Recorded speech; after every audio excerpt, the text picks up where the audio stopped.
Society today is composed of a series of institutions. From political institutions, legal institutions, religious institutions, to institutions of social class, familial values, and occupational specialization. It is obvious the profound influence these traditionalized structures have in shaping our understandings and perspectives.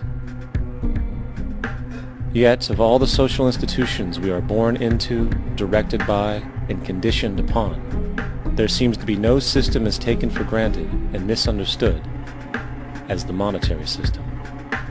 Taking on nearly religious proportions, the established monetary institution exists as one of the most unquestioned forms of faith there is. How money is created, the policies by which it is governed, and how it truly affects society are unregistered interests of the great majority of the population.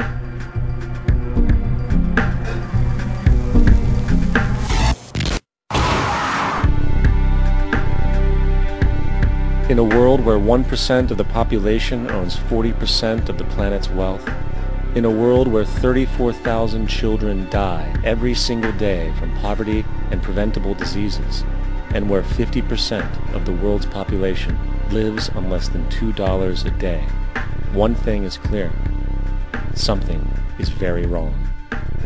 And whether we are aware of it or not, the lifeblood of all of our established institutions, and thus society itself, is money. Therefore, understanding this institution of monetary policy is critical to understanding why our lives are the way they are. Unfortunately, economics is often viewed with confusion and boredom. Endless streams of financial jargon coupled with intimidating mathematics quickly deters people from attempts at understanding it. However, the fact is, the complexity associated with the financial system is a mere mask, designed to conceal one of the most socially paralyzing structures humanity has ever endured.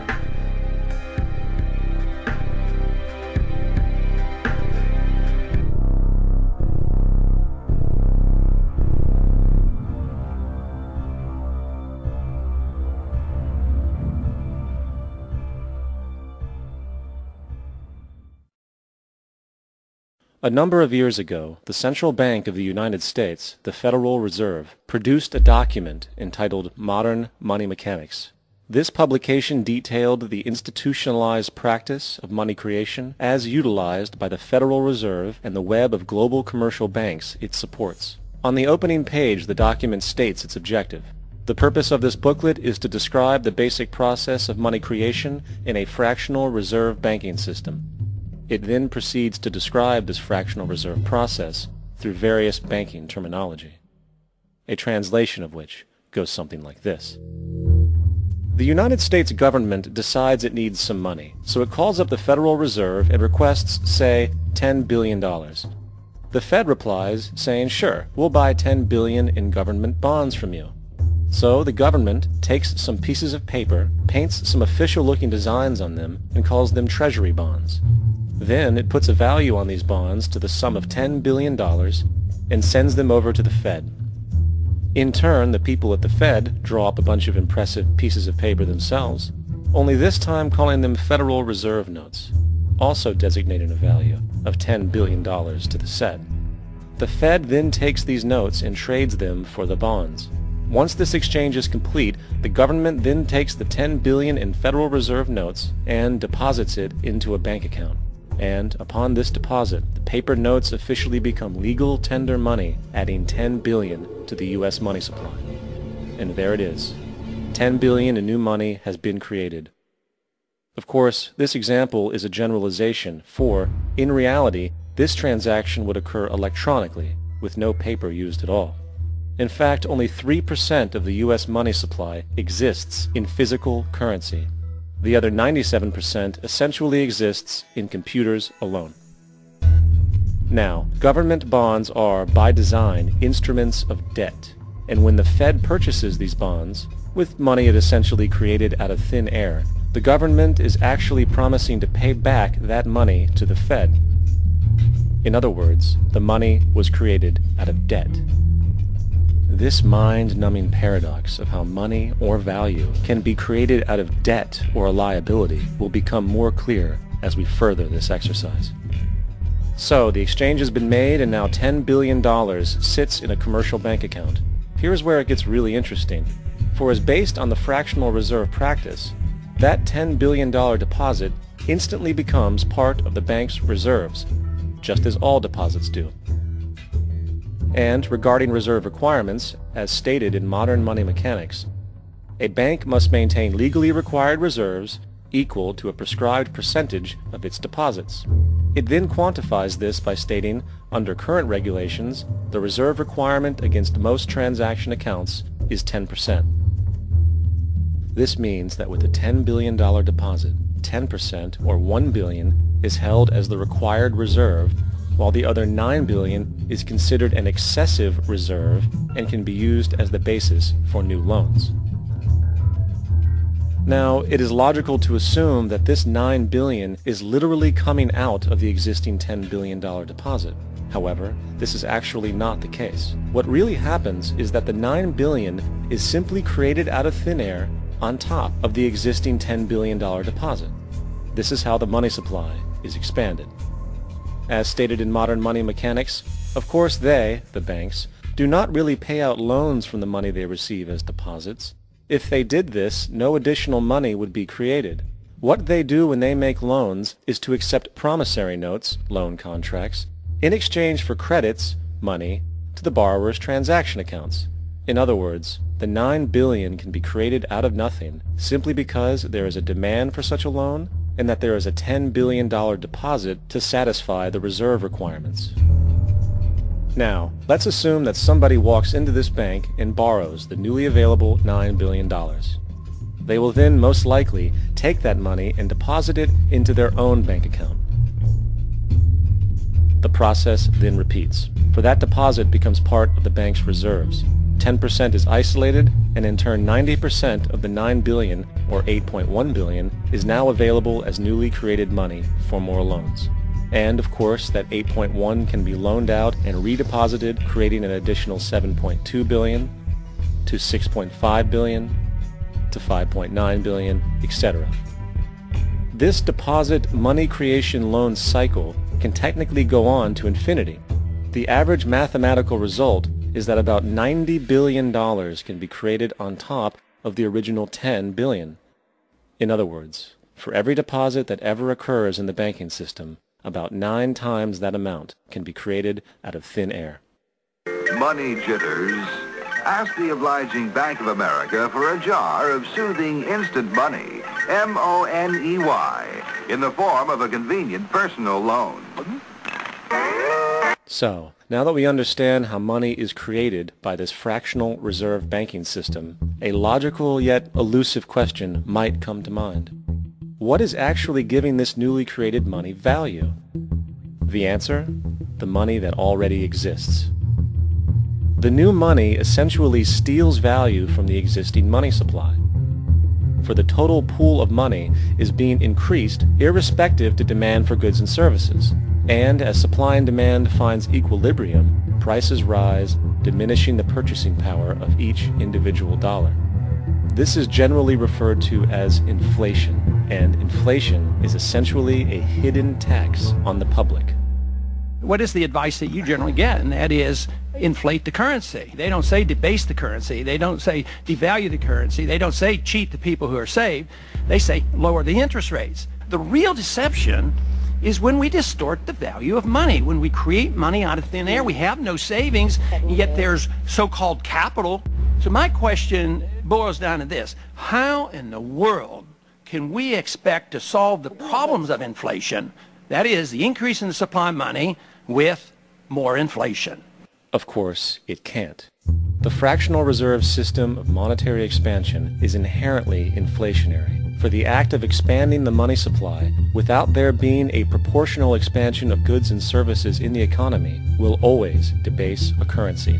In fact, a quick glance at the historical values of the US dollar versus the money supply reflects this point definitively, for the inverse relationship is obvious. $1 in 1913 required $21.60 in 2007 to match value. That is a 96% devaluation since the Federal Reserve came into existence. Now, if this reality of inherent and perpetual inflation seems absurd and economically self-defeating, hold that thought, for absurdity is an understatement in regard to how our financial system really operates. For in our financial system, money is debt, and debt is money. Here is a chart of the U.S. money supply from 1950 to 2006. Here is a chart of the U.S. national debt for the same period. How interesting it is that the trends are virtually the same. For the more money there is, the more debt there is. The more debt there is, the more money there is. To put it a different way, every single dollar in your wallet is owed to somebody by somebody. For remember, the only way the money can come into existence is from loans. Therefore, if everyone in the country were able to pay off all debts, including the government, there would not be $1 in circulation.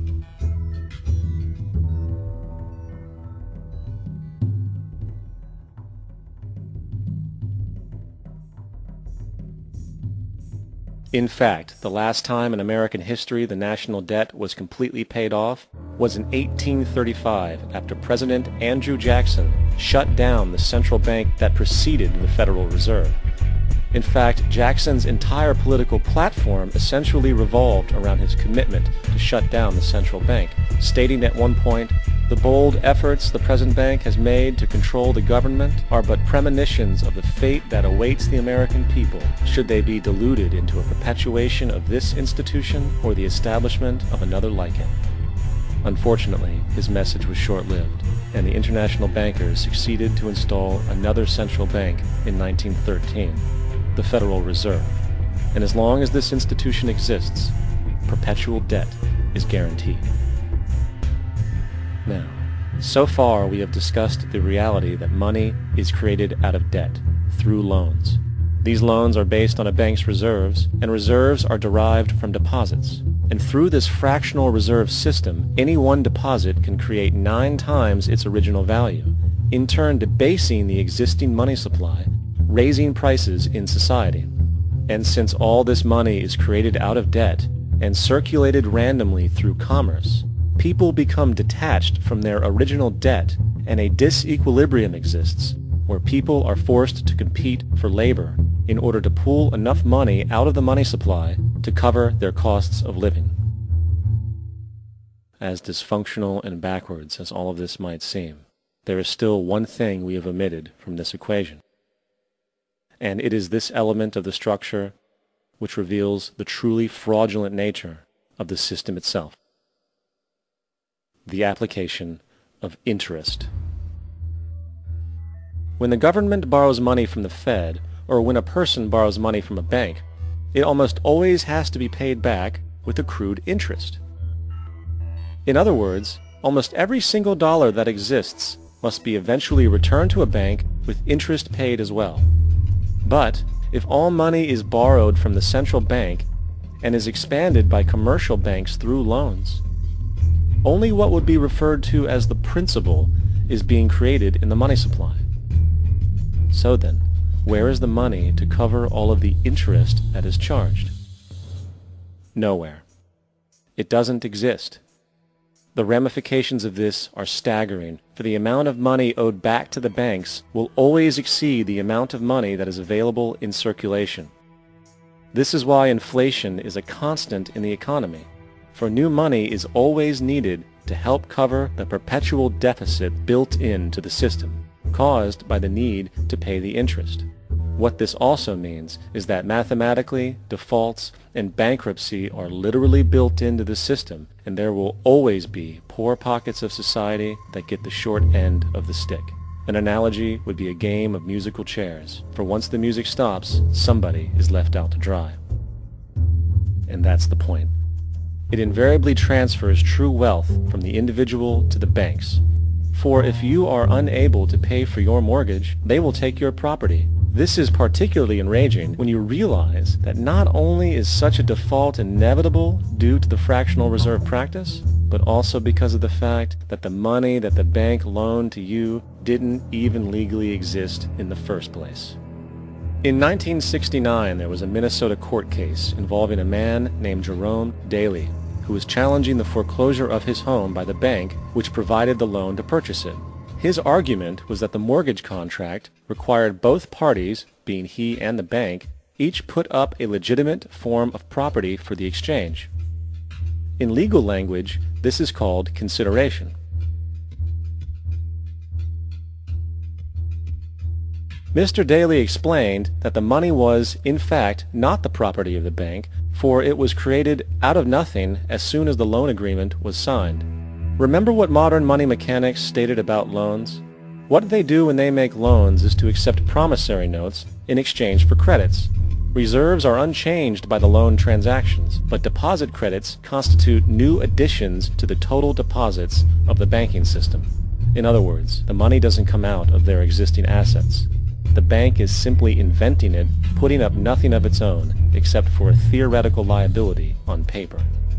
As the court case progressed, the bank's president, Mr. Morgan, took the stand, and in the judge's personal memorandum, he recalled that the plaintiff, bank's president, admitted that, in combination with the Federal Reserve Bank, did create the money and credit upon its books by bookkeeping entry. The money and credit first came into existence when they created it. Mr. Morgan admitted that no United States law or statute existed which gave him the right to do this. A lawful consideration must exist and be tendered to support the note. The jury found that there was no lawful consideration, and I agree. He also poetically added, "Only God can create something of value out of nothing." And upon this revelation, the court rejected the bank's claim for foreclosure, and Daly kept his home. The implications of this court decision are immense. For every time you borrow money from a bank, whether it is a mortgage loan or a credit card charge, the money given to you is not only counterfeit, it is an illegitimate form of consideration, and hence voids the contract to repay, for the bank never had the money as property to begin with. Unfortunately, such legal realizations are suppressed and ignored, and the game of perpetual wealth transfer and perpetual debt continues. And this brings us to the ultimate question: why? During the American Civil War, President Lincoln bypassed the high-interest loans offered by the European banks and decided to do what the Founding Fathers advocated, which was to create an independent and inherently debt-free currency. It was called the greenback.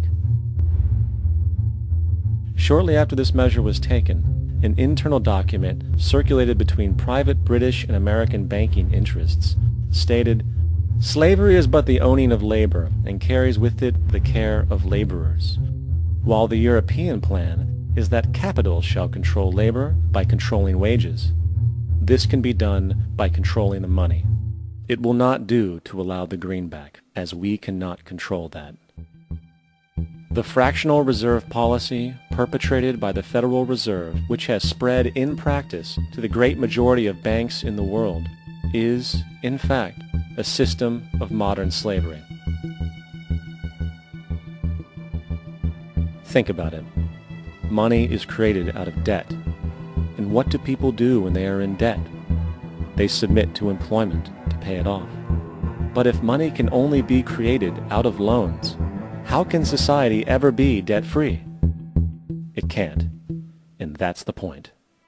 And it is the fear of losing assets coupled with the struggle to keep up with the perpetual debt and inflation inherent in the system, compounded by the inescapable scarcity within the money supply itself, created by the interest that can never be repaid, that keeps the wage slave in line, running on the hamster wheel with millions of others, in effect powering an empire that truly benefits only the elite at the top of the pyramid. For, at the end of the day, who are you really working for? The banks. Money is created in a bank and invariably ends up in a bank. They are the true masters, along with the corporations and governments they support. Physical slavery requires people to be housed and fed. Economic slavery requires people to feed and house themselves. It is one of the most ingenious scams for social manipulation ever created, and at its core, it is an invisible war against the population. Debt is the weapon used to conquer and enslave societies, and interest is its prime ammunition. And as the majority walks around oblivious to this reality, the banks, in collusion with governments and corporations, continue to perfect and expand their tactics of economic warfare, spawning new bases, such as the World Bank and International Monetary Fund, while also inventing a new type of soldier, the birth of the economic hitman.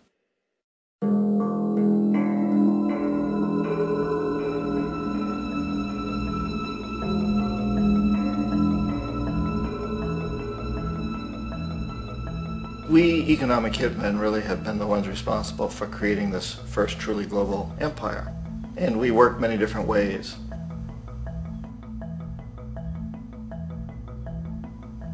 But perhaps the most common is that we will identify a country that has resources our corporations covet, like oil, and then arrange a huge loan to that country from the World Bank or one of its sister organizations.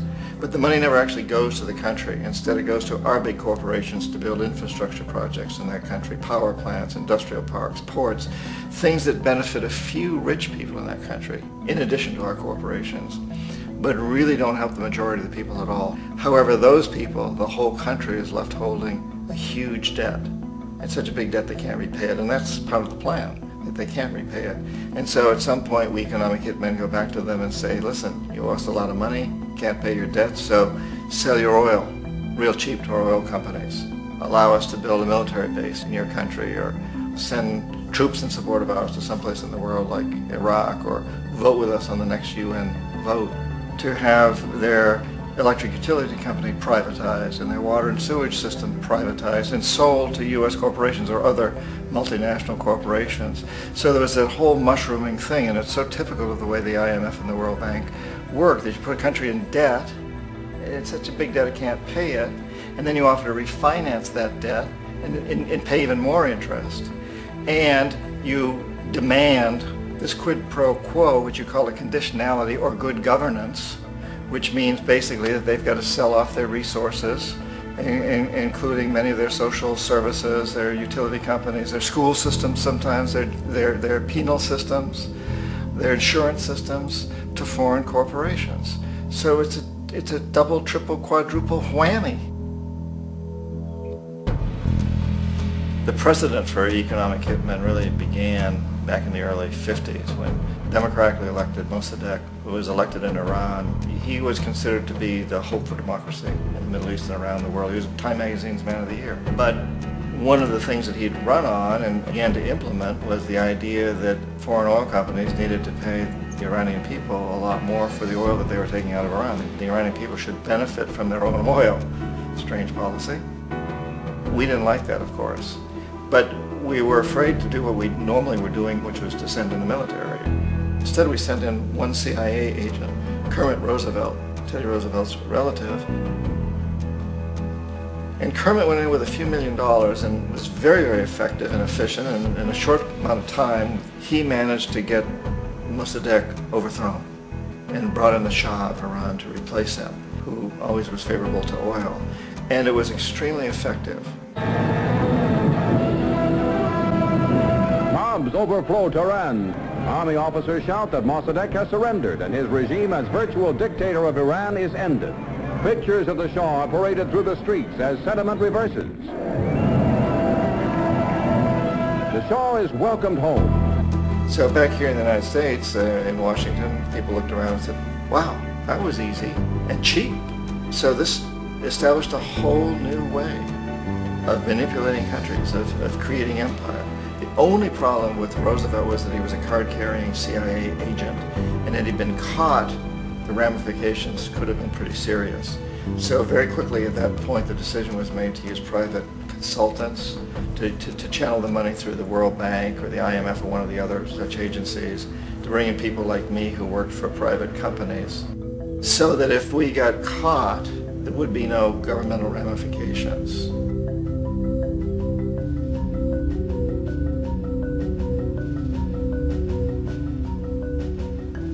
When Arbenz became president of Guatemala, the country was very much under the thumbs of United Fruit Company, the big international corporations. And Arbenz ran on this ticket that says, you know, we want to get the land back to the people.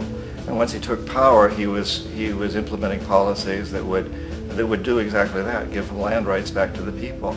United Fruit didn't like that very much.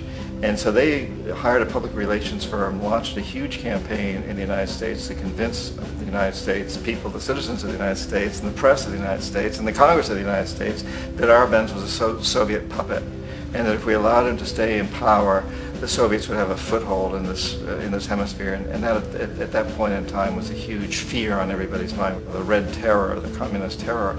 And so, to make a long story short, out of this public relations campaign came a commitment on the part of the CIA and the military to take this man out. And in fact, we did. We sent in planes, we sent in soldiers, we sent in jackals, we sent everything in to take him out, and did take him out. And as soon as he was removed from office, the new guy that took over after him basically reinstated everything to the big international corporations, including United Fruit.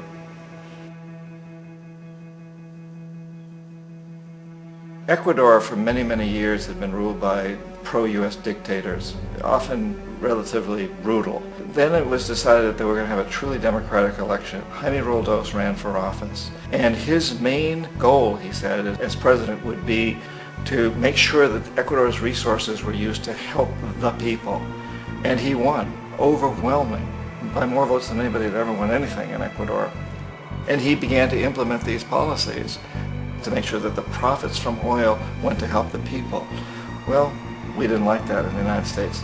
I was sent down as one of several economic hitmen to change Roldos, to corrupt him, to bring him around, to let him know, you know, okay, you know, you can get very rich, you and your family, if you play our game, but if you continue to try to keep these policies you've promised, you're going to go. He wouldn't listen. He was assassinated. As soon as the plane crashed, the whole area was cordoned off. The only people allowed in were U.S. military from a nearby base and some of the Ecuadorian military. When an investigation was launched, two of the key witnesses died in car accidents before they had a chance to testify. A lot of very, very strange things that went on around the assassination of Jaime Roldos.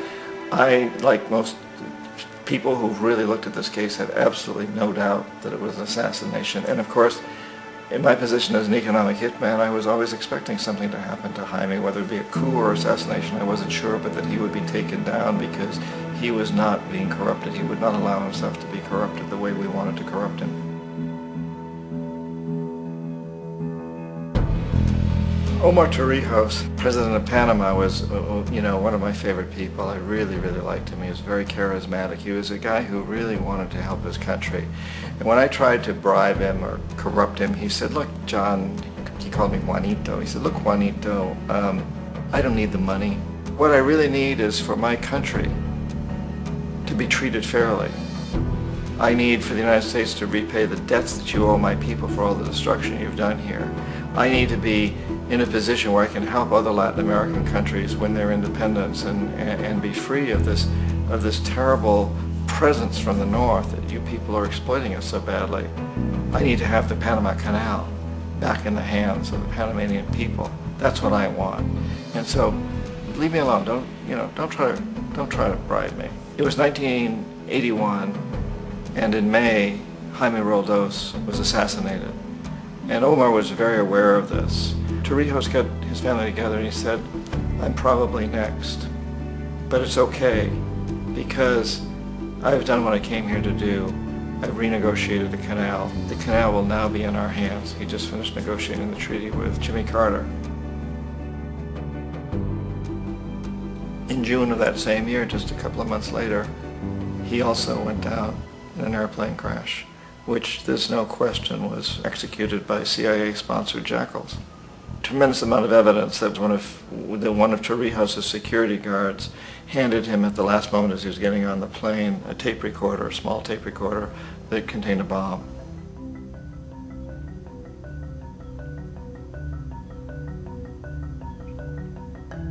It is interesting to me how this system has continued pretty much the same way for years and years and years, except the economic hitmen have got better and better and better. Then we come up with, very recently, what happened in Venezuela. In 1998, Hugo Chavez gets elected president, following a long line of presidents who had been very corrupt and basically destroyed the economy of the country. And Chavez was elected amidst all that. Chavez stood up to the United States, and he's done it primarily demanding that Venezuelan oil be used to help the Venezuelan people. Well, we didn't like that in the United States. So in 2002, a coup was staged, which there's no question in my mind, and most other people's minds, that the CIA was behind that coup.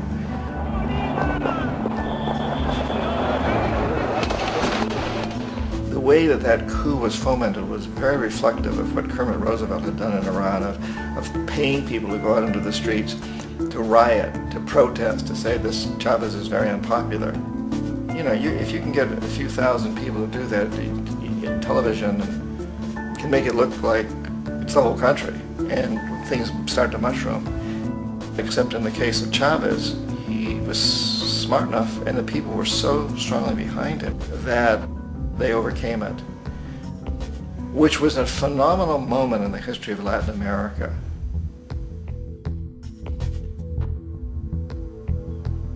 Iraq actually is a perfect example of the way the whole system works. So we economic hitmen are the first line of defense. We go in and we try to corrupt governments and get them to accept these huge loans, which we then use as leverage to basically own them. If we fail, as I failed in Panama with Omar Torrijos and in Ecuador with Jaime Roldos, men who refuse to be corrupted, then the second line of defense is we send in the jackals. And the jackals either overthrow governments or they assassinate. And once that happens and a new government comes in, and boy, it's going to toe the line, because the new president knows what will happen if he doesn't. In the case of Iraq, both of those things failed. Economic hitmen were not able to get through to Saddam Hussein. We tried very hard. We tried to get him to accept a deal very similar to what the House of Saud had accepted in Saudi Arabia, but he wouldn't accept it. And so the jackals went in to take him out. They couldn't do it. His security was very good. After all, he had one time worked for the CIA. He'd been hired to assassinate a former president of Iraq and failed, but he knew the system. So in '91 we send in the troops and we take out the Iraqi military. So we assume at that point that Saddam Hussein is going to come around. We could have taken him out, of course, at that time, but we didn't want to. He's the kind of strong man we like. He controls his people. We thought he could control the Kurds and keep the Iranians in their border and keep pumping oil for us. And then once we took out his military, now he's going to come around. So the economic hitmen go back in the 90s without success. If they'd had success, he'd still be running the country. We'd be selling him all the fighter jets he wants and everything else he wants. But they couldn't. They didn't have success. The jackals couldn't take him out again. So we sent the military in once again, and this time we did the complete job and took him out, and in the process created for ourselves some very, very lucrative construction deals. We had to reconstruct a country that we'd essentially destroyed, which is a pretty good deal if you own construction companies, big ones. So, you know, Iraq shows the three stages. The economic hitmen failed there, the jackals failed there, and as a final measure, the military goes in. And in that way, we've really created an empire, but we've done it very, very subtly. It's clandestine. All the empires of the past were built on the military, and everybody knew they were building them. So the British knew they were building them, the French, the Germans, the Romans, the Greeks, and they were proud of it. And they always had some excuse, like spreading civilization, spreading some religion, something like that. But they knew they were doing it. We don't. The majority of the people in the United States have no idea that we're living off the benefits of a clandestine empire, that today there's more slavery in the world than ever before. And then you have to ask yourself, well, if it's an empire, then who's the emperor? Obviously, our presidents of the United States are not emperors. An emperor is someone who's not elected, doesn't serve a limited term, and doesn't report to anyone, essentially. So you can't classify our presidents that way. But we do have what I consider to be the equivalent of the emperor, and it's what I call the corporatocracy. The corporatocracy is this group of individuals, who run our biggest corporations, and they really act as the emperor of this empire. They control our media, either through direct ownership or advertising. They control most of our politicians because they finance their campaigns, either through their corporations or through personal contributions that come out of the corporations. They're not elected. They don't serve a limited term. They don't report to anybody. And at the very top of the corporatocracy, you really can't tell whether a person's working for a private corporation or the government because they're always moving back and forth. So, you've got a guy who one moment is the president of a big construction company like Halliburton, and the next moment he's vice president of the United States, or the president who is in the oil business. And this is true whether you've got Democrats or Republicans in the office. You have them moving back and forth through the revolving door.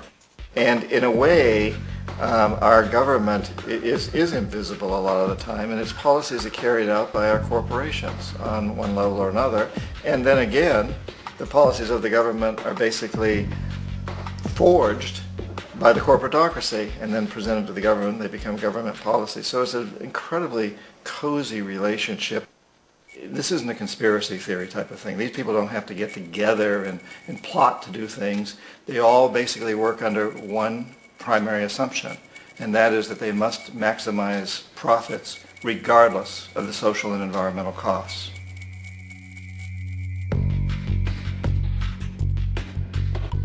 This process of manipulation by the corporatocracy through the use of debt, bribery, and political overthrow is called globalization. Just as the Federal Reserve keeps the American public in a position of indentured servitude through perpetual debt, inflation, and interest, the World Bank and IMF serve this role on a global scale. The basic scam is simple. Put a country in debt either by its own indiscretion or through corrupting the leader of that country, then impose conditionalities or structural adjustment policies, often consisting of the following. Currency devaluation. When the value of a currency drops, so does everything valued in it. This makes indigenous resources available to predator countries at a fraction of their worth. Large funding cuts for social programs. These usually include education and healthcare, compromising the well-being and integrity of the society, leaving the public vulnerable to exploitation. Privatization of state-owned enterprises. This means that socially important systems can be purchased and regulated by foreign corporations for profit. For example, in 1999, the World Bank insisted that the Bolivian government sell the public water system of its third largest city to a subsidy of the U.S. corporation BeKnown. As soon as this occurred, water bills for the already impoverished local residents skyrocketed. It wasn't until after a full-blown revolt by the people that the BeKnown contract was nullified. Then there is trade liberalization, or the opening up of the economy through removing any restrictions on foreign trade. This allows for a number of abusive economic manifestations, such as transnational corporations bringing in their own mass-produced products, undercutting the indigenous production and ruining local economies. An example is Jamaica, which, after accepting loans and conditionalities from the World Bank, lost its largest cash crop markets due to competition with Western imports. Today, countless farmers are out of work, for they are unable to compete with the large corporations. Another variation is the creation of numerous seemingly unnoticed, unregulated, inhumane sweatshop factories, which take advantage of the imposed economic hardship.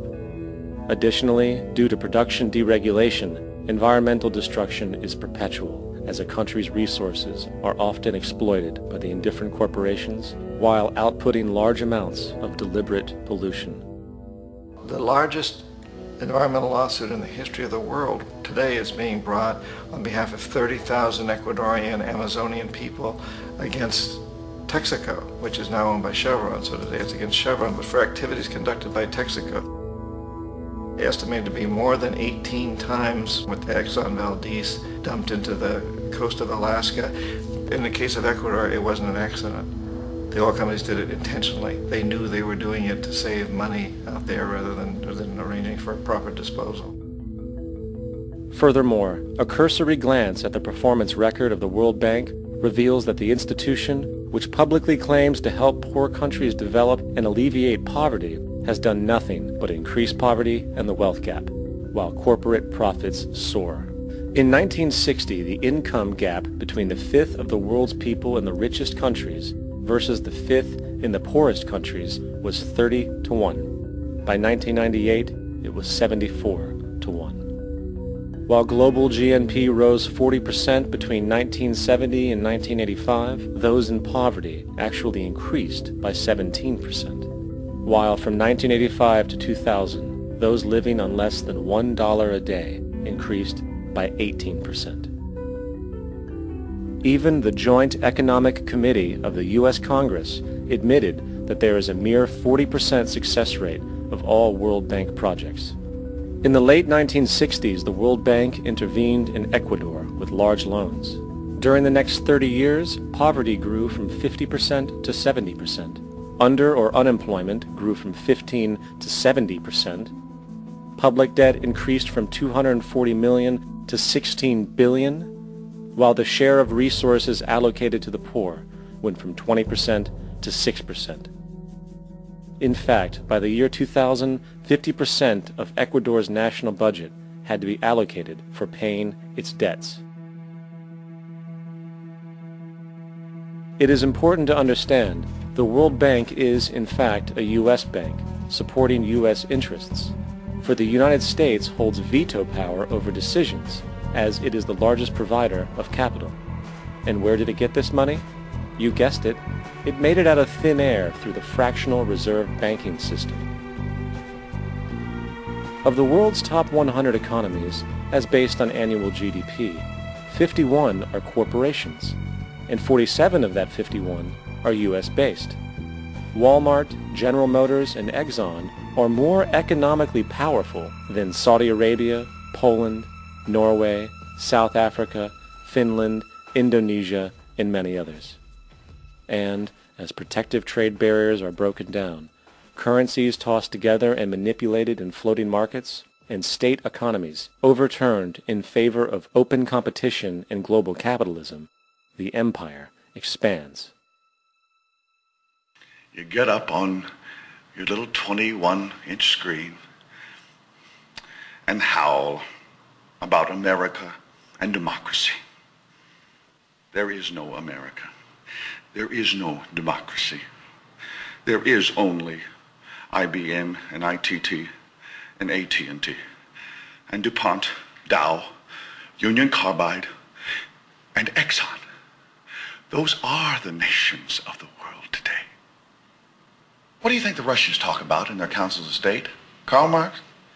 They get out their linear programming charts, statistical decision theories, Minimax solutions, and compute the price-cost probabilities of their transactions and investments, just like we do. We no longer live in a world of nations and ideologies, Mr. Beale. The world is a college of corporations, inexorably determined by the immutable bylaws of business. The world is a business, Mr. Beale.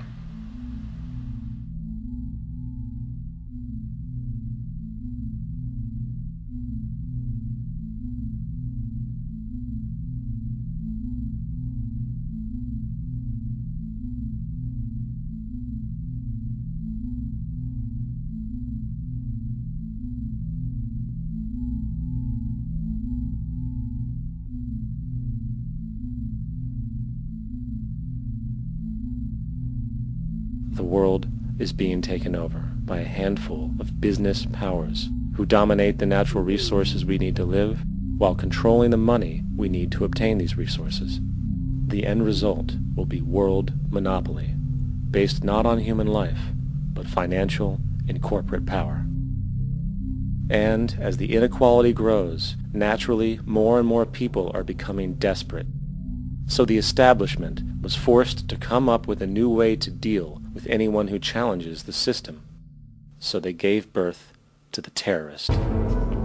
The term terrorist is an empty distinction, designed for any person or group who chooses to challenge the establishment.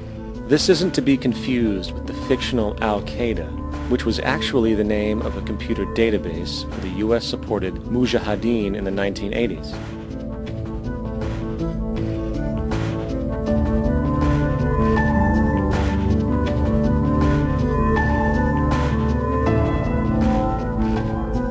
In 2007, the Department of Defense received $161.8 billion for the so-called global war on terrorism. According to the National Counterterrorism Center, in 2004, roughly 2,000 people were killed internationally due to supposed terrorist acts. Of that number, 70 were American.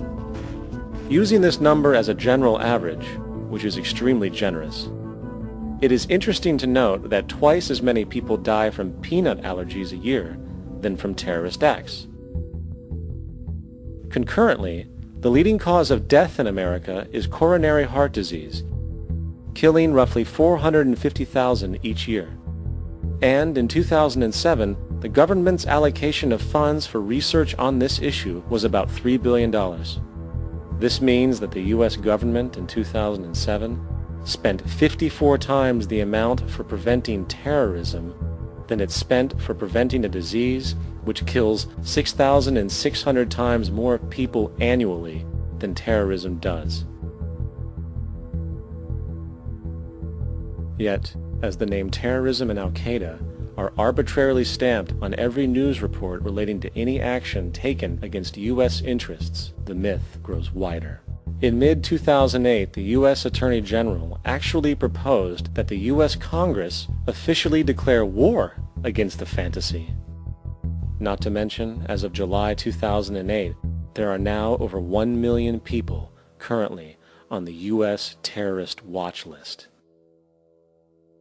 These so-called counterterrorism measures, of course, have nothing to do with social protection, and everything to do with preserving the establishment amongst the growing anti-American sentiment both domestically and internationally, which is legitimately founded on the greed-based corporate empire expansion that is exploiting the world. The true terrorists of our world do not meet at the docks at midnight or scream Allah Akbar before some violent action. The true terrorists of our world wear $5,000 suits and work in the highest positions of finance, government, and business. So, what do? How do we stop a system of greed and corruption that has so much power and momentum? How do we stop this aberrant group behavior which feels no compassion for, say, the millions slaughtered in Iraq and Afghanistan, so the corporatocracy can control energy resources and opium production for Wall Street profit?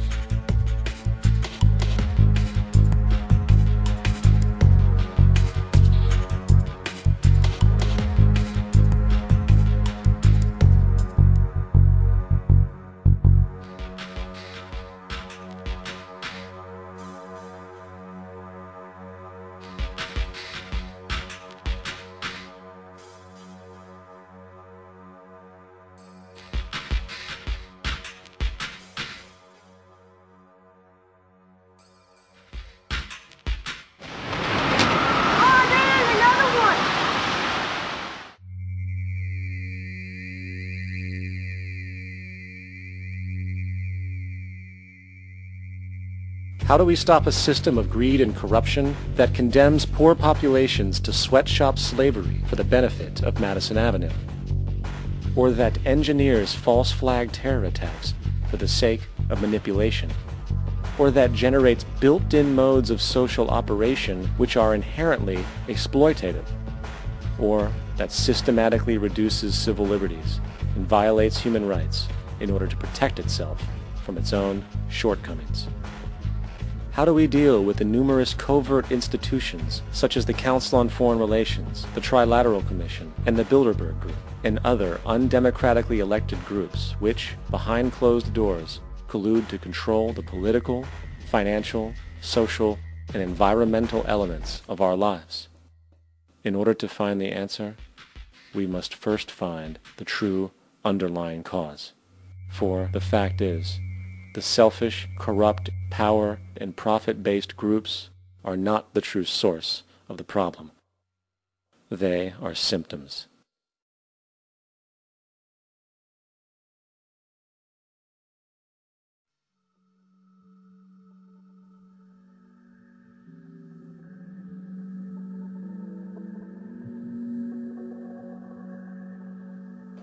My name is Jacque Fresco. I'm an industrial designer and a social engineer. I'm very much interested in society and developing a system that might be sustainable for all people. First of all, the word corruption is a monetary invention. That aberrant behavior that's disruptive to the well-being of people, while you're dealing with human behavior. And human behavior appears to be environmentally determined, meaning if you were raised by the Seminole Indians as a baby, never saw anything else, you'd hold that value system. And this goes for nations, it goes for individuals, for families. They try to indoctrinate their children to their particular faith and their country and make them feel like they're part of that. And they build a society which they call established. They establish a workable point of view and tend to perpetuate that, whereas all societies are really emergent, not established. And so they fight new ideas that would interfere with the establishment. Governments try to perpetuate that which keeps them in power. People are not elected to political office to change things. They're put there to keep things the way they are. So you see, the basis of corruption is in our society. Let me make it clear. All nations, then, are basically corrupt because they tend to uphold existing institutions. I don't mean to uphold or downgrade all nations, but communism, socialism, fascism, the free enterprise system, and all other subcultures are the same. They are all basically corrupt. The most fundamental characteristic of our social institutions is the necessity for self-preservation. Whether dealing with a corporation, a religion, or a government, the foremost interest is to preserve the institution itself. For instance, the last thing an oil company would ever want is the utilization of energy that was outside of its control, for it makes that company less relevant to society. Likewise, the Cold War and the collapse of the Soviet Union was, in reality, a way to preserve and perpetuate the established economic and global hegemony of the United States. Similarly, religions condition people to feel guilty for natural inclinations, each claiming to offer the only path to forgiveness and salvation. At the heart of this institutional self-preservation lies the monetary system, for it is money that provides the means for power and survival. Therefore, just as a poor person might be forced to steal in order to survive, it is a natural inclination to do whatever is needed to continue an institution's profitability.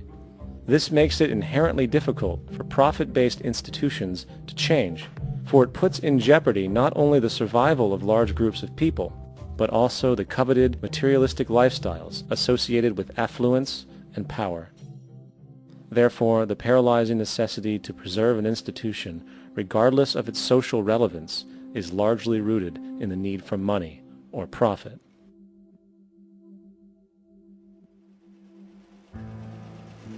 What's in it for me is why people think. And so if a man makes money selling a certain product, naturally he's going to fight the existence of another product that may threaten his institution. Therefore, people cannot be fair, and people do not trust each other.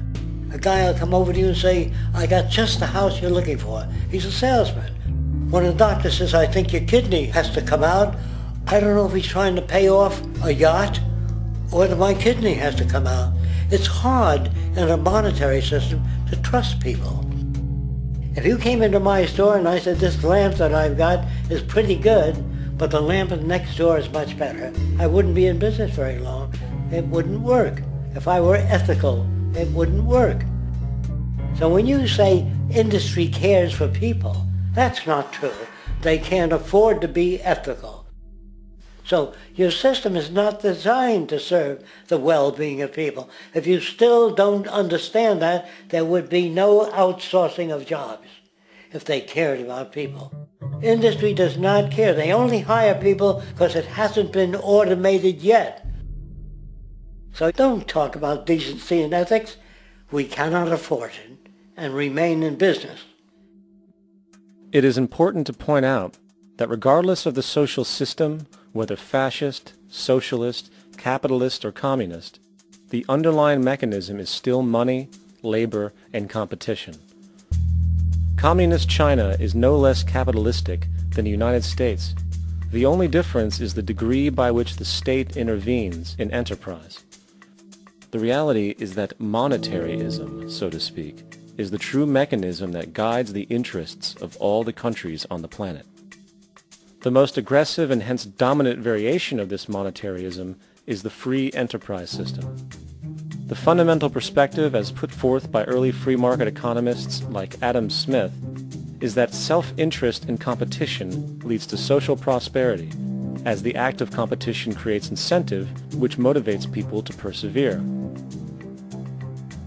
However, what isn't talked about is how a competition-based economy invariably leads to strategic corruption, power and wealth consolidation, social stratification, technological paralysis, labor abuse, and, ultimately, a covert form of government dictatorship by the rich elite. The word corruption is often defined as moral perversion. If a company dumps toxic waste into the ocean to save money, most people recognize this as corrupt behavior. On a more subtle level, when Walmart moves into a small town and forces small businesses to shut down for they are unable to compete, a gray area emerges. For what exactly is Walmart doing wrong? Why should they care about mom-and-pop organizations they destroy? Yet, even more subtly, when a person gets fired from their job because a new machine has been created which can do the work for less money, people tend to just accept that as the way it is, not seeing the inherent, corrupt inhumanity of such an action. Because the fact is, whether it is dumping toxic waste, having a monopoly enterprise, or downsizing the workforce, the motive is the same: profit. They are all different degrees of the same self-preserving mechanism which always puts the well-being of people second to monetary gain. Therefore, corruption is not some byproduct of monetarism. It is the very foundation. And while most people acknowledge this tendency on one level or another, the majority remains naive as to the broad ramifications of having such a selfish mechanism as the guiding mentality in society. Internal documents show that after this company positively, absolutely knew that they had a medication that was infected with the AIDS virus, they took the product off the market in the U.S. and then they dumped it in France, Europe, Asia, and Latin America. The U.S. government allowed it to happen. The FDA allowed this to happen. And now the government is completely looking the other way. Thousands of innocent hemophiliacs have died from the AIDS virus. This company knew absolutely that it was infected with AIDS. They dumped it because they wanted to turn this disaster into a profit. So you see, you have built-in corruption. We're all chiseling off each other, and you can't expect decency in that sort of thing. And feeling that, they don't know who to elect. They think in terms of a democracy, which is not possible in a monetary-based economy. If you have more money to advertise your position, the position you desire in government, that isn't a democracy. It serves those in positions of differential advantage. So it's always a dictatorship of the elitists, the financially wealthy.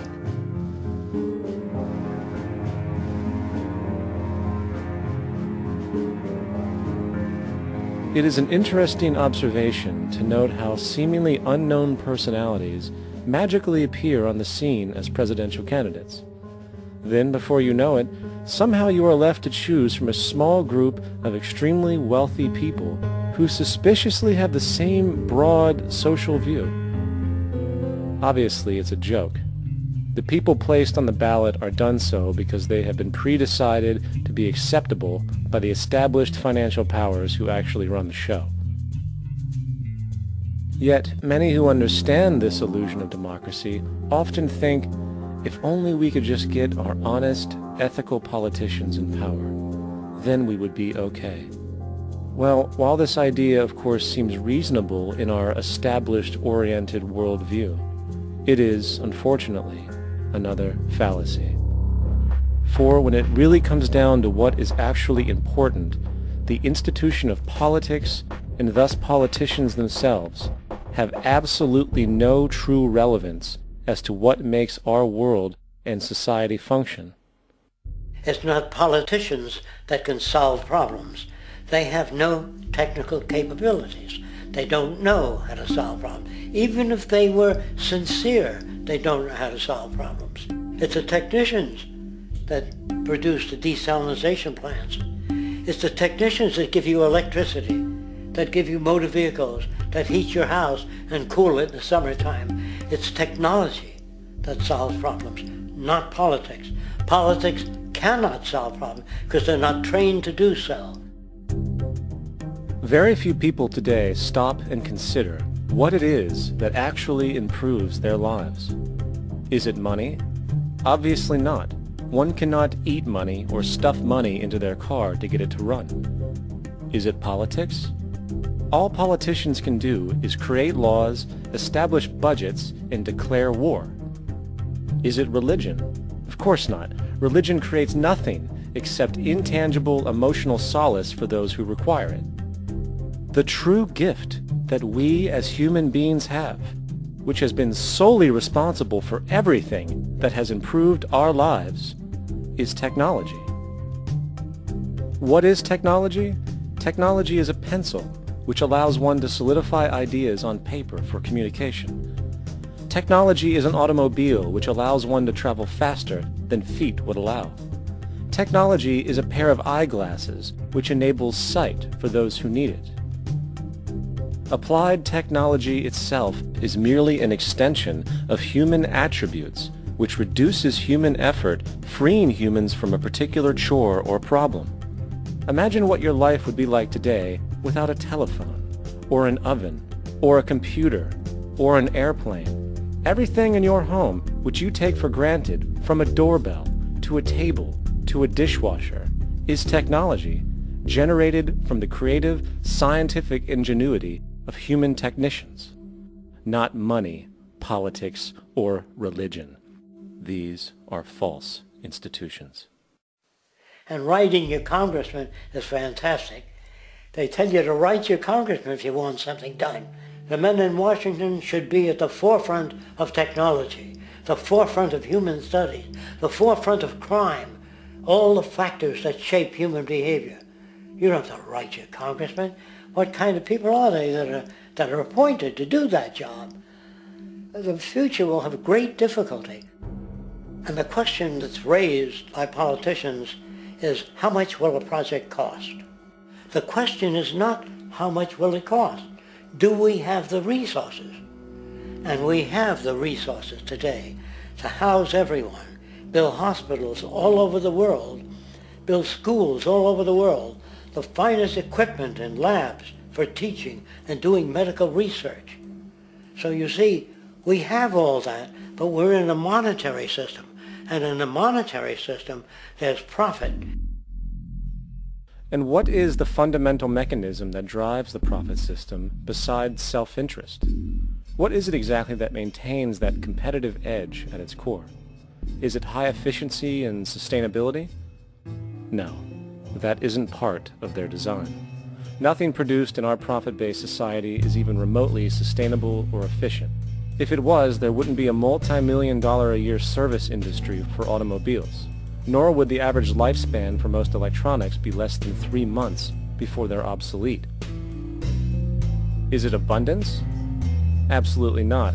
Abundance, as based on the laws of supply and demand, is actually a negative thing. If a diamond company finds 10 times the usual amount of diamonds during their mining, it means the supply of diamonds has increased, which means the cost and profit per diamond drops. The fact is, efficiency, sustainability, and abundance are enemies of profit. To put it into a word, it is the mechanism of scarcity that increases profits. What is scarcity? Based on keeping products valuable. Slowing up production on oil raises the price. Maintaining scarcity of diamonds keeps the price high.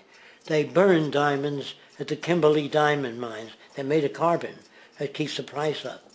So then, what does it mean for society when scarcity, either produced naturally or through manipulation, is a beneficial condition for industry?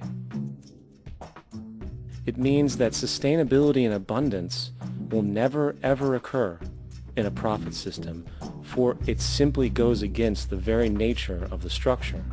Therefore, it is impossible to have a world without war or poverty.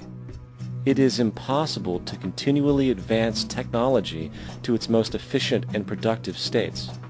And, most dramatically, it is impossible to expect human beings to behave in truly ethical or decent ways.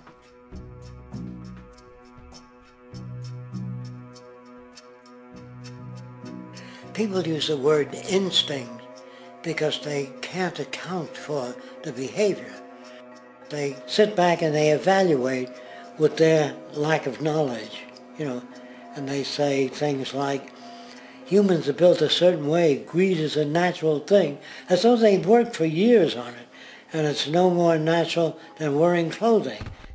What we want to do is to eliminate the causes of the problems, eliminate the processes that produce greed and bigotry and prejudice and people taking advantage of one another and elitism, eliminating the need for prisons and welfare.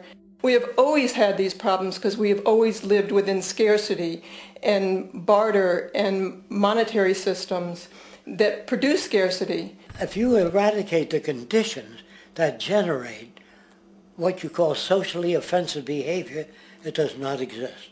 The guy said, well, isn't that inborn? No, it's not. There is no human nature. There's human behavior, and that's always been changed throughout history. You're not born with bigotry and greed and corruption and hatred. You pick that up within the society. War, poverty, corruption, hunger, misery, human suffering will not change in a monetary system. That is, there'll be very little significant change. It's going to take the redesign of our culture, our values, and it has to be related to the carrying capacity of the earth, not some human opinion or some politician's notions of the way the world ought to be, or some religious notions of the conduct of human affairs. And that's what the Venus Project is about. The society that we're about to talk about is a society that is free of all the old superstitions, incarceration, prisons, police, cruelty, and law. All laws will disappear, and the professions will disappear that are no longer valid, such as stockbrokers, bankers, advertising, gone forever, because it's no longer relevant. When we understand that it is technology devised by human ingenuity which frees humanity and increases our quality of life, we then realize that the most important focus we can have is on the intelligent management of the Earth's resources. For it is from these natural resources we gain the materials to continue our path of prosperity. Understanding this, we then see that money fundamentally exists as a barrier to these resources, for virtually everything has a financial cost. And why do we need money to obtain these resources? Because of real or assumed scarcity. We don't usually pay for air and tap water because it is in such high abundance, selling it would be pointless. So then, Logically speaking, if resources and technologies applicable to creating everything in our societies, such as houses, cities, and transportation, were in high enough abundance, there would be no reason to sell anything. Likewise, if automation and machinery was so technologically advanced as to relieve human beings of labor, there would be no reason to have a job. And with these social aspects taken care of, there would be no reason to have money at all. So the ultimate question remains: do we on Earth have enough resources and technological understanding to create a society of such abundance that everything we have now could be available without a price tag and without the need for submission through employment? Yes, we do. We have the resources and technology to enable this at a minimum, along with the ability to raise the standard of living so high that people in the future will look back at our civilization now and gawk at how primitive and immature our society was. What the Venus Project proposes is an entirely different system that's updated to present-day knowledge. We've never given scientists the problem of how do you design a society which would eliminate boring and monotonous jobs, that would eliminate accidents in transportation, that would enable people to have a high standard of living, that would eliminate poisons in our food, that would give us other sources of energy that are clean and efficient. We can do that out there.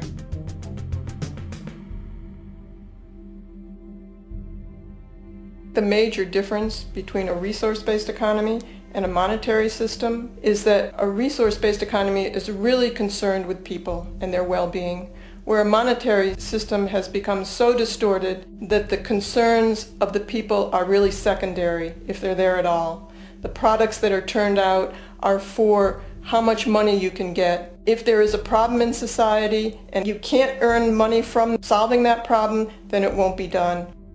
The resource-based economy is really not close to anything that's been tried.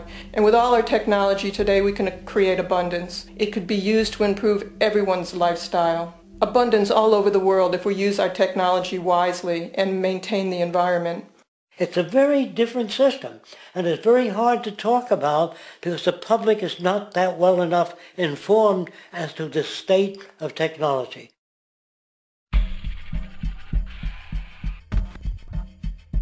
At present, we don't have to burn fossil fuels. We don't have to use anything that would contaminate the environment.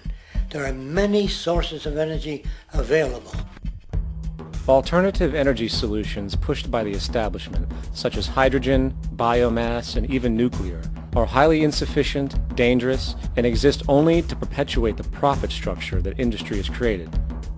When we look beyond the propaganda and self-serving solutions put forth by the energy companies, we find a seemingly endless stream of clean, abundant, and renewable energy for generating power. Solar and wind energy are well known to the public, but the true potential of these mediums remains unexpressed. Solar energy, derived from the sun, has such abundance that 1 hour of light at high noon contains more energy than what the entire world consumes in a year. If we could capture 1/100% of this energy, the world would never have to use oil, gas, or anything else. The question then is not availability, but the technology to harness it. And there are many advanced mediums today which could accomplish just that, if they were not hindered by the need to compete for market share with the established energy power structures. Then there's wind energy. Wind energy has long been denounced as weak, and due to being location-driven, impractical. This is simply not true. The U.S. Department of Energy admitted in 2007 that if wind was fully harvested in just 3 of America's 50 states, it could power the entire nation. And then there are the rather unknown mediums of tidal and wave power. Tidal power is derived from tidal shifts in the ocean. Installing turbines which capture this movement generates energy. In the United Kingdom, 42 sites are currently noted as available, forecasting that 34% of all the UK's energy could come from tidal power alone. Wave power, which extracts energy from the surface motions of the ocean, is estimated to have a global potential of up to 80,000 terawatt hours a year. This means 50% of the entire planet's energy usage could be produced from this medium alone. Now, it is important to point out that tidal, wave, solar, and wind power requires virtually no preliminary energy to harness, unlike coal, oil, gas, biomass, hydrogen, and all the others. In combination, these four mediums alone, if efficiently harnessed through technology, could power the world forever. That being said, there happens to be another form of clean, renewable energy which trumps them all: geothermal power. Geothermal energy utilizes what is called heat mining, which, through a simple process using water, is able to generate massive amounts of clean energy. In 2006, an MIT report on geothermal energy found that 13,000 zettajoules of power are currently available in the Earth, with the possibility of 2,000 zettajoules being easily tappable with improved technology. The total energy consumption of all the countries on the planet is about half of a zettajoule a year. This means about 4,000 years of planetary power could be harnessed in this medium alone. And when we understand that the Earth's heat generation is constantly renewed, this energy is really limitless and could be used forever. These energy sources are only a few of the clean, renewable mediums available, and as time goes on, we will find more. The grand realization is that we have total energy abundance without the need for pollution, traditional conservation, or in fact, a price tag. And what about transportation? The prevailing means of transportation in our societies is by automobile and aircraft, both of which predominantly need fossil fuels to run. In the case of the automobile, the battery technology needed to power an electric car that can go over 100 miles an hour for over 200 miles on one charge exists, and has existed for many years. However, due to battery patents controlled by the oil industry, which limits their availability to maintain market share, coupled with political pressure from the energy industry, the accessibility and affordability of this technology is limited. There is absolutely no reason other than pure, corrupt profit interest that every single vehicle in the world cannot be electric and utterly clean, with zero need for gasoline. As far as airplanes, it is time we realize that this means of travel is inefficient, cumbersome, slow, and causes far too much pollution. This is a maglev train. It uses magnets for propulsion. It is fully suspended by a magnetic field and requires less than 2% of the energy used for plane travel. The train has no wheels, so nothing can wear out. The current maximum speed of versions of this technology, as used in Japan, is 361 miles per hour. However, this version of the technology is very dated. An organization called ET3, which has connections with the Venus Project, has established a tube-based maglev that can travel up to 4,000 miles per hour in a motionless, frictionless tube, which can go over land or underwater. Imagine going from LA to New York for an extended lunch break, or from Washington, D.C. to Beijing, China in 2 hours. This is the future of continental and intercontinental travel, fast, clean, with only a fraction of the energy usage we use today for the same means. In fact, between maglev technology, advanced battery storage, and geothermal energy, there would be no reason to ever burn fossil fuels again. And we can do this now if we were not held back by the paralyzing profit structure. Now, America is inclined toward fascism. It has a propensity by its dominant philosophy and religion to uphold the fascist point of view. American industry is essentially a fascist institution. If you don't understand that, the minute you punch that time clock, you walk into a dictatorship. We're given notions about the respectability of work, and I really look at it as being paid slavery. They're brought up to believe that you shall earn your living by the sweat of your brow. That holds people back, freeing people from drudgery, repetitive jobs which make them ignorant. You rob them. In our society, that is a resource-based economy, machines free people. You see, we can't imagine that because we've never known that kind of world. If we look back at history, we see a very clear pattern of machine automation slowly replacing human labor. From the disappearance of the elevator man to the near full automation of an automobile production plant, the fact is, as technology grows, the need for humans in the workforce will continually be diminished. This creates a serious clash, which proves the falseness of the monetary-based labor system. For human employment is in direct competition with technological development. Therefore, given the fundamental priority of profit by industry, people through time will be continually laid off and replaced by machine. When industry takes on the machine, instead of shortening the workday, they downsize. You lose your job, so you have a right to fear machines. In a high-technology, resource-based economy, it is conservative to say that about 90% of all current occupations could be phased out by machines, freeing humans to live their life without servitude, for this is the point of technology itself.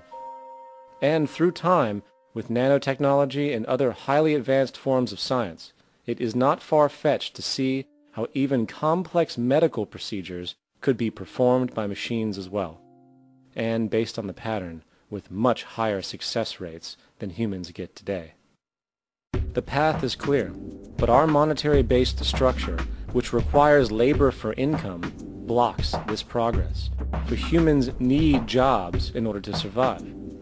The bottom line is that this system must go, or we will never be free, and technology will be constantly paralyzed.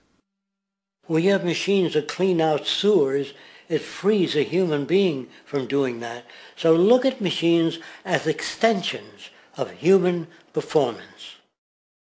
Furthermore, many occupations today will have simply no basis to exist in a resource-based economy, such as anything associated with the management of money, advertising, along with the legal system itself.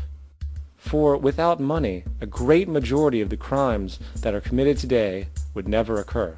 Virtually all forms of crime are a consequence of the monetary system, either directly or by neuroses inflicted through financial deprivation.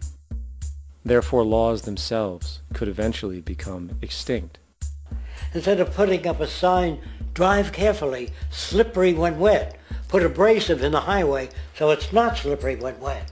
And if a person gets in a car they're drunk and the car oscillates a great deal, there's a little pendulum that swings up and back, and that'll pull the car over to the side.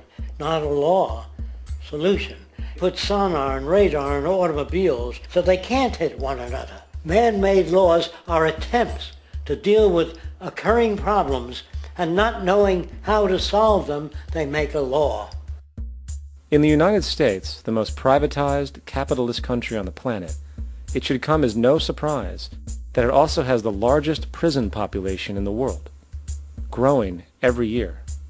Statistically, most of these people are uneducated and come from poor, deprived societies. And, contrary to propaganda, it is this environmental conditioning which lures them into criminal and violent behavior. However, society looks the other way in regard to this point. The legal and prison systems are just more examples of how our society avoids examining the root causes of behavior. Billions are spent each year on prisons and police, while only a fraction is spent on programs for poverty, which is one of the most fundamental variables responsible for crime to begin with. And as long as we have an economic system which prefers and in fact creates scarcity and deprivation, crime will never go away.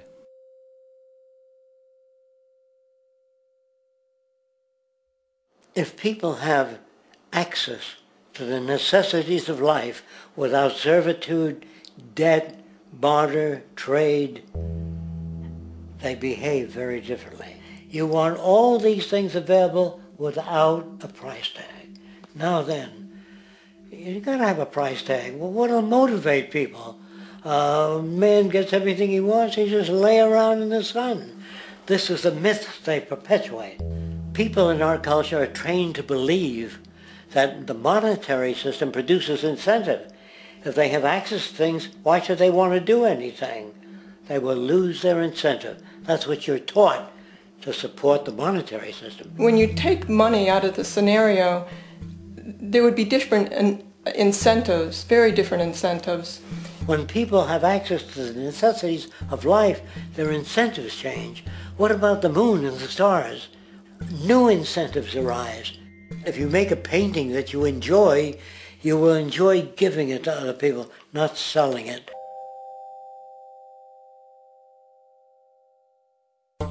I think most of the education that I've seen today is essentially producing a person for a job. It's very specialized. They're not generalists. People don't know a lot about a lot of different subjects. I don't think you could get people to go to war if they knew a lot about a lot of things. I think education is mostly rote, and they're not taught how to solve problems. They're not given the tools emotionally or within their own field of how to do critical thinking. A resource-based economy, the education would be very different. Our society's major concern is mental development and to motivate each person to their highest potential. Because our philosophy is the smarter people are, the richer the world, because everybody becomes a contributor. The smarter your kids are, the better my life will be, because they'll be contributing more constructively to the environment and to my life, because everything that we devise within a resource-based economy would be applied to society. There would be nothing to hold it back. Patriotism, weapons, armies, navies, all that is a sign that we're not civilized yet. Kids will ask their parents, didn't you see the necessity of the machines? Dad, couldn't you see that war was inevitable when you produce scarcity? Isn't it obvious? Of course the kid will understand that you were pinheads, raised merely to serve the established institutions. We're such an abominable, sick society that we won't make the history book. They just say that large nations took land from smaller nations, used force and violence. You'll get history talked about as corrupt behavior all the way along until the beginning of the civilized world. That's when all the nations work together. World unification, working toward common good for all human beings, and without anyone being subservient to anyone else, without social stratification, whether it be technical elitism or any other kind of elitism, eradicated from the face of the earth. The state does nothing because there is no state. Because there is no state. The system I advocate, a resource-based global economy, is not perfect. It's just a lot better than what we have. We can never achieve perfection.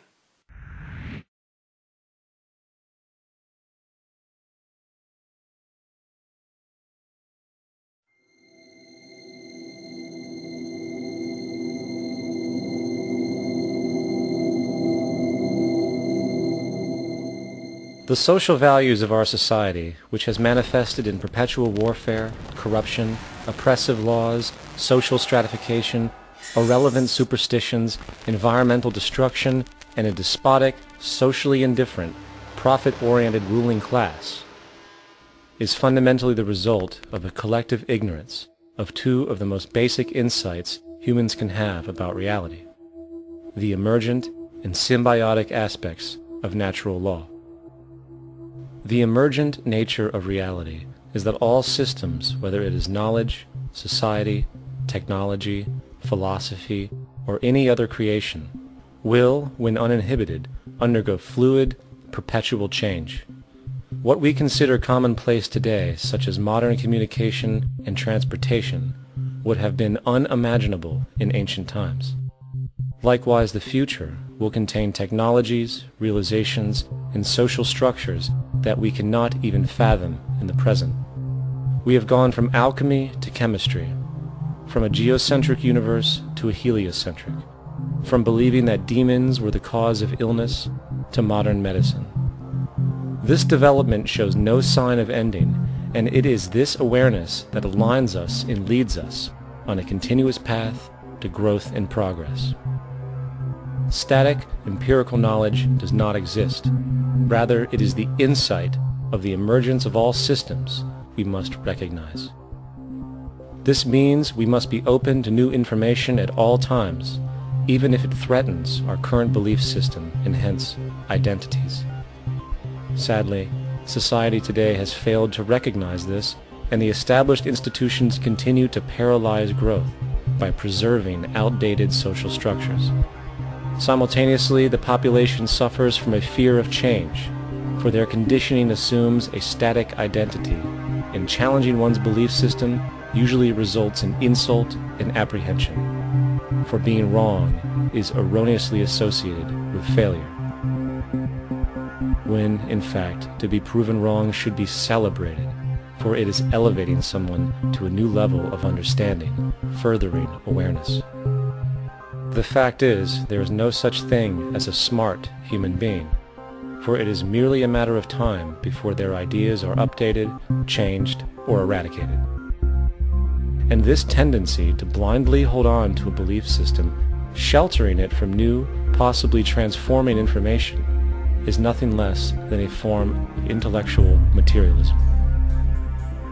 The monetary system perpetuates this materialism not only by its self-preserving structures, but also through the countless number of people who have been conditioned into blindly and thoughtlessly upholding these structures, therefore becoming self-appointed guardians of the status quo. Sheep, which no longer need a sheepdog to control them, for they control each other by ostracizing those who step out of the norm. This tendency to resist change and uphold existing institutions for the sake of identity, comfort, power, and profit is completely unsustainable, and will only produce further imbalance, fragmentation, distortion, and invariably, destruction. It's time to change. From hunters and gatherers, to the agricultural revolution, to the industrial revolution, the pattern is clear. It is time for a new social system which reflects the understandings we have today. The monetary system is a product of a period of time where scarcity was a reality. Now, with the age of technology, it is no longer relevant to society. Gone with the aberrant behavior it manifests. Likewise, dominant worldviews, such as theistic religion, operate with the same social irrelevancy. Islam, Christianity, Judaism, Hinduism, and all of the others exist as barriers to personal and social growth, for each group perpetuates a closed worldview, and this finite understanding that they acknowledge is simply not possible in an emergent universe. Yet, religion has succeeded in shutting down the awareness of this emergence by instilling the psychological distortion of faith upon its followers, where logic and new information is rejected in favor of traditionalized, outdated beliefs. The concept of God is really a method of accounting for the nature of things. In the early days, people didn't know enough about how things formed, how nature worked, so they invented their own little stories. And they made God in their own image. A guy that gets angry. When people don't behave right, he creates floods and earthquakes. They say it's an act of God. A cursory glance at the suppressed history of religion reveals that even the foundational myths themselves are emergent culminations, developed through influence over time. For example, a cardinal doctrine of the Christian faith is the death and resurrection of Christ. This notion is so important that the Bible itself states, "And if Christ be not risen, then is our preaching vain, and your faith is also vain." Yet it is very difficult to take this account literally, for not only is there no primary source denoting this supernatural event in secular history, awareness of the enormous number of pre-Christian saviors who also died and were resurrected immediately puts the story in mythological territory by association. Early church figures such as Tertullian went to great lengths to break these associations, even claiming that the devil caused the similarities to occur, stating in the 2nd century, "The devil, whose business is to pervert the truth, mimics the exact circumstance of the divine sacraments. He baptizes his believers and promises forgiveness of sins. He celebrates the oblation of bread and brings in the symbol of the resurrection. Let us therefore acknowledge the craftiness of the devil, who copied certain things of those that be divine." What is truly sad, however, is that when we cease the idea that the stories from Christianity, Judaism, Islam, and all the others are literal history, and accept them for what they really are, which are purely allegorical expressions derived from many faiths, we see that all religions share a common thread, and it is this unifying imperative that needs to be recognized and appreciated. Religious belief has caused more fragmentation and conflict than any other ideology. Christianity alone has 34,000 different subgroups. The Bible is subject to interpretation. When you read it, you say, I think Jesus meant this. I think Job meant that. Oh no, he meant this. So you have the Lutheran, the Seventh-day Adventist, the Catholic, and a church divided is no church at all.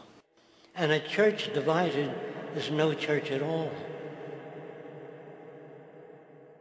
And this point on division, which is a trademark of all theistic religions, brings us to our second failure of awareness, the false assumption of separation through the rejection of the symbiotic relationship of life. Apart from the understanding that all natural systems are emergent, where all notions of reality will be constantly developed, altered, and even eradicated, we must also understand that all systems are, in fact, invented fragments, merely for the sake of conversation. For there is no such thing as independence in nature. The whole of nature is a unified system of interdependent variables, each a cause and a reaction, existing only as a concentrated whole. You don't see the plug connected to the environment, so it looks like we're free, wandering around. Take the oxygen away, we all die immediately. Take plant life away, we die. And without the sun, all the plants die. So we are connected. We really must take into account the totality. This isn't just a human experience on this planet. This is a total experience. And we know we can't survive without plants and animals. We know we can't survive without the four elements, you know. And so when are we going to really start taking that into account? That's what it is to be successful. Success depends on how well we relate to everything around us. I'm very aware of the fact that my grandson cannot possibly hope to inherit a sustainable, peaceful, stable, socially just world unless every child today growing up in Ethiopia, in Indonesia, in Bolivia, in Palestine, in Israel also has that same expectation. You got to take care of the whole community or you're going to have serious problems. And now we have to see that the whole world is the community. And we must all take care of each other that way. And it's not just a community of human beings. It's a community of plants and animals and elements. And we really need to understand that. That's what's going to bring us joy, too, and pleasure. That's what's missing in our lives right now. We can call it spirituality, but the fact of the matter is joy comes from that bliss of connectedness. That's our God spirit. That's that side of ourselves that really feels it. And you can feel it deep inside you. It's this amazing, wonderful feeling. And you know it when you get it. You don't get it from money. You get it from connection. Now, if that isn't a hazard to this country, how are we going to keep building nuclear weapons? You know what I mean? What's going to happen to the arms industry when we realize we're all one? It's going to fuck up the economy. The economy that's fake anyway. The economy that's fake anyway. The economy that's fake anyway. The economy that's fake anyway. The economy that's fake anyway. Which would be a real bummer. You can see why the government's cracking down on the idea of experiencing unconditional love.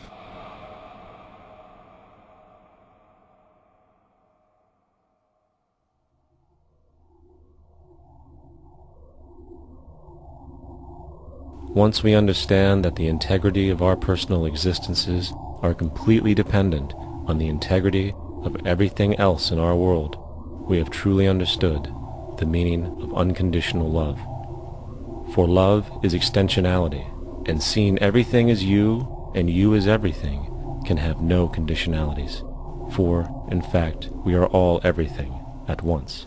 If it's true that we're all from the center of a star, every atom in each of us from the center of a star, then we're all the same thing. Even a Coke machine or a cigarette butt in the street in Buffalo is made out of atoms that came from a star. They've all been recycled thousands of times, as have you and I. And therefore, it's only me out there.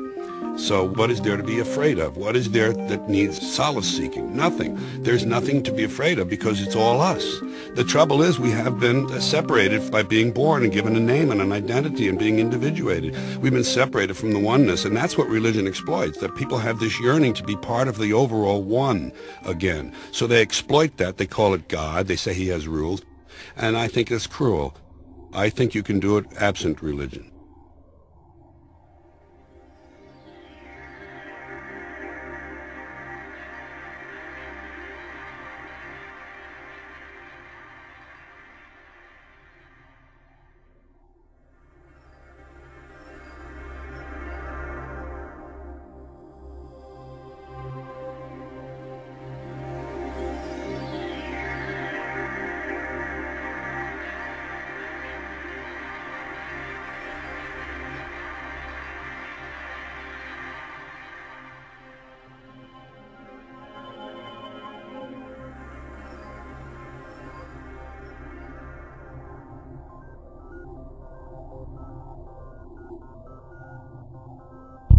It's time to claim the unity our outmoded social systems have broken apart, and work together to create a sustainable global society where everyone is taken care of and everyone is truly free. Your personal beliefs, whatever they may be, are meaningless when it comes to the necessities of life. Every human being is born naked, needing warmth, food, water, shelter. Everything else is auxiliary. Therefore, the most important issue at hand is the intelligent management of the Earth's resources.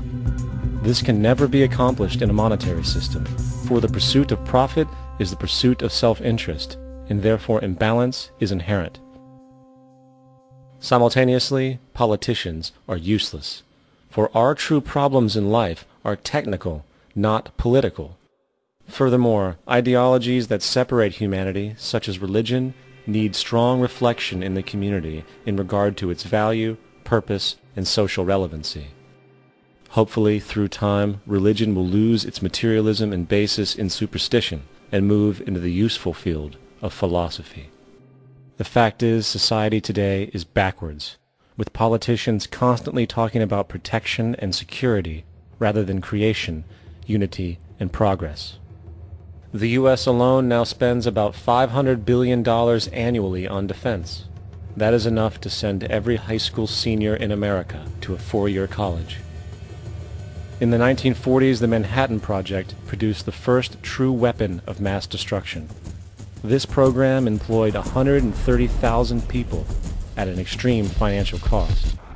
Imagine what our life would be like today if that group of scientists, instead of working on a way of killing people, worked on a way to create a self-sustaining, abundant world. Life today would be very, very different if that was their goal. Instead of weapons of mass destruction, it is time to unleash something much more powerful. Weapons of mass creation. Our true divinity is in our ability to create, and armed with the understanding of the symbiotic connections of life, while being guided by the emergent nature of reality, there is nothing we cannot do or accomplish. Of course, we face strong barriers in the form of established power structures that refuse to change. At the heart of these structures is the monetary system. As explained earlier, the fractional reserve policy is a form of slavery through debt, where it is literally impossible for society to be free. In turn, free market capitalism in the form of free trade uses debt to imprison the world and manipulate countries into subservience to a handful of large business and political powers. Apart from these obvious amoralities, the system itself is based on competition, which immediately destroys the possibility of large-scale collaborations for the common good, hence paralyzing any attempt at true global sustainability. These financial and corporate structures are now obsolete, and they must be outgrown. Of course, we cannot be naive enough to think that the business and financial elite are going to subscribe to this idea, for they will lose power and control. Therefore, peaceful yet highly strategic action must be taken. The most powerful course of action is simple. We have to alter our behavior to force the power structure to the will of the people. We must stop supporting the system. The only way the establishment will change is by our refusal to participate, while continuously acknowledging its endless flaws and corruptions. They're not going to give up the monetary system because of our designs of what we recommend. The system has to fail, and people have to lose confidence in their elected leaders. That will be a major turning point if the Venus Project is offered as a possible alternative. If not, I fear the consequences. The trends now indicate that our country is going bankrupt. The probability is our country will move toward a military dictatorship to prevent riots and complete social breakdown. Once the U.S. breaks down, all the other cultures will undergo similar things. As of now, the world financial system is on the brink of collapse due to its own shortcomings. The Comptroller of Currency stated in 2003 that the interest on the U.S. national debt will not be affordable in less than 10 years. This theoretically means total bankruptcy for the U.S. economy, and its implications for the world are immense. In turn, the fractional reserve-based monetary system is reaching its theoretical limits of expansion, and the banking failures you are seeing are just the beginning. This is why inflation is skyrocketing, all debt is at record levels, and the government and Fed are hemorrhaging new money to bail out the corrupt system. For the only way to keep the banks going is by making more money. The only way to make more money is to create more debt and inflation. It is simply a matter of time before the tables turn, and there is no one willing to take new loans, while defaults grow, as people are unable to afford their current loans. Then the expansion of money will stop, and contraction will begin on a scale never before seen, ending a century-long pyramid scheme. This has already begun. Therefore, we need to expose this financial failure for what it is, using this weakness to our advantage. Here are some suggestions. Expose the banking fraud. Citibank, JP Morgan Chase, and Bank of America are the most powerful controllers within the corrupt Federal Reserve System. It's time to boycott these institutions. If you have a bank account or a credit card with any of them, move your money to another bank. If you have a mortgage, refinance with another bank. If you own their stock, sell it. If you work for them, quit. This gesture will express contempt for the true powers behind the private banking cartel known as the Federal Reserve, and create awareness about the fraud of the banking system itself. 2. Turn off the TV news. Visit the emerging independent news agencies on the internet for your information. CNN, NBC, ABC, Fox, and all the others present all news pre-filtered to maintain the status quo. With 4 corporations owning all major media outlets, objective information is impossible. This is the true beauty of the internet, and the establishment has been losing control because of this free flow of information. We must protect the internet at all times, as it is truly our savior right now. 3. Don't ever allow yourself, your family, or anyone you know to ever join the military. This is an obsolete institution now used exclusively for maintaining an establishment that is no longer relevant.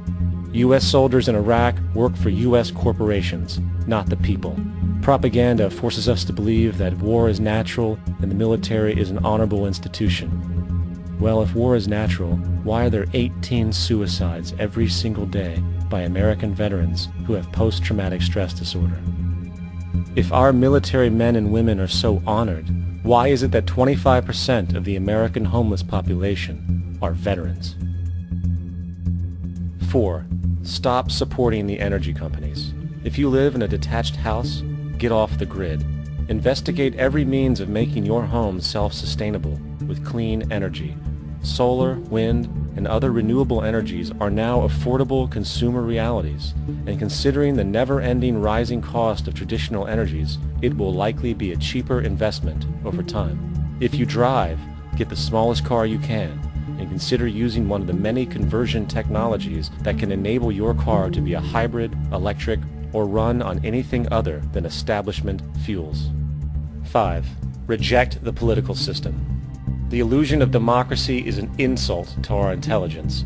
In a monetary system, there is no such thing as a true democracy, and there never was. We have two political parties owned by the same set of corporate lobbyists. They are placed in their positions by the corporations, with popularity artificially projected by their media. In a system of inherent corruption, the change of personnel every couple of years has very little relevance. Instead of pretending that the political game has any true meaning, focus your energy on how to transcend this failed system. And 6. Join the movement.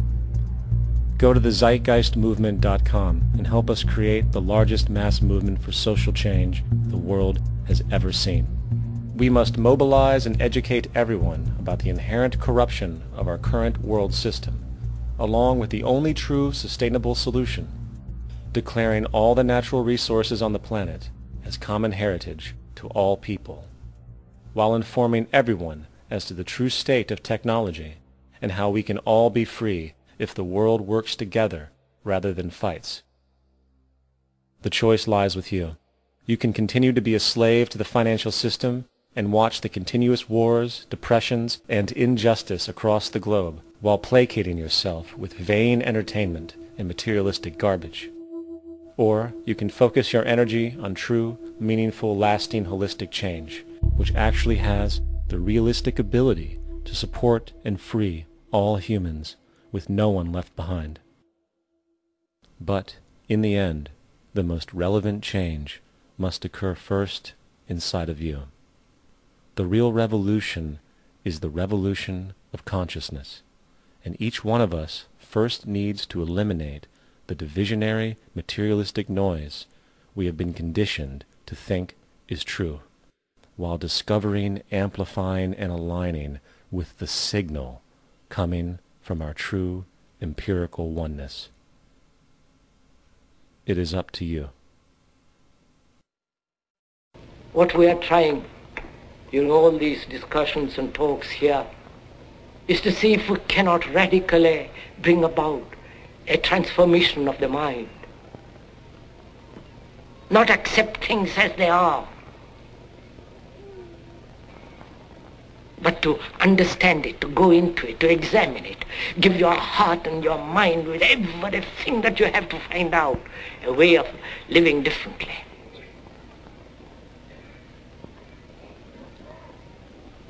But that depends on you and not somebody else.